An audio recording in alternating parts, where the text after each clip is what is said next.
વગાસિયા હું એનો સ્થાનિક રહેવાસી છું। હાલમાં ધોરાજીના રેલવે ફાટકથી સરહદ સુધીના પાટિયા સુધી જે કરોડો રૂપિયાના ખર્ચે રોડ બનાવવાની કામગીરી ચાલુ કરેલી છે, તે પરિસ્થિતિ એવી છે કે અત્યારે તમે પાટું મારો તો ધૂળના કાંકરા નીકળી જાય એમ છે કે હાલમાં એવું લાગે છે કે એમાં 50% ડામર ફિટ નથી કર્યો કે નાખેલો નથી, અને કોન્ટ્રાક્ટરો દ્વારા એમ કહેવામાં આવે છે કે અમારા સેમ્પલ પાસ થઈ ગયેલા છે। તો આમાં કઈ રીતે સેમ્પલ પાસ કર્યા કે બાકીનો ડામર ક્યાં અધિકારીના કે ક્યાં રાજકારણીના પેટમાં ગયેલો?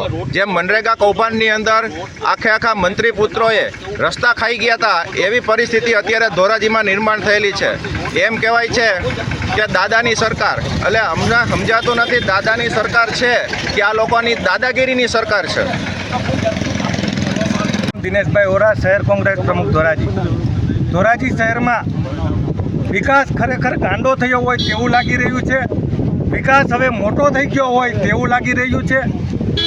તાજેતરમાં જ ધોરાજીના માનનીય ધારાસભ્યશ્રી દ્વારા રોડ રસ્તાના કામોનું ખાતમુહૂર્ત કરવામાં આવ્યું, જેને લઈને જૂનાગઢ રોડ ઉપર કામગીરી શરૂ કરવામાં આવી।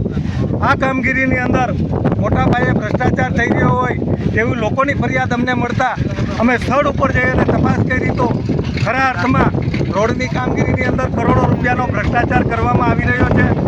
પૂરી કાંકરી પાથરી દેવામાં આવી છે, ડામર નાખવામાં આવ્યો નથી, અને કોન્ટ્રાક્ટર દ્વારા કરોડો રૂપિયા હડપ કરી જવાના હોય તેવું અમને લાગી રહ્યું છે। તાજેતરમાં જ મંત્રી પુત્રો દ્વારા મનરેગા યોજનાને લઈને કરોડો રૂપિયાનો ભ્રષ્ટાચાર કરવામાં આવ્યો, એવી જ રીતે આ રોડની અંદર કોઈ રાજકીય હોત હેઠળ કરોડો રૂપિયાનો ભ્રષ્ટાચાર કરી અને લોકોના નાણાં હડપ કરી જવા માગતા હોય તેવું લાગી રહ્યું છે।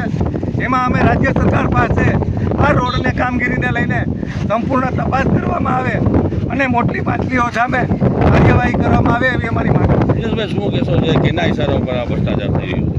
મને લાગી રહ્યું છે કે ચૂંટાયેલા પ્રતિનિધિઓ, ધારાસભ્ય હોય કે સંસદ સભ્યના ઇશારે આ રોડના કામગીરીની અંદર ભ્રષ્ટાચાર થઈ રહ્યો હોય, કારણ કે જેને ફોન કરવામાં આવે કોઈ પણ જવાબ આપતા નથી અને રાતોરાત કામગીરી પૂર્ણ કરી દેવા માગે છે।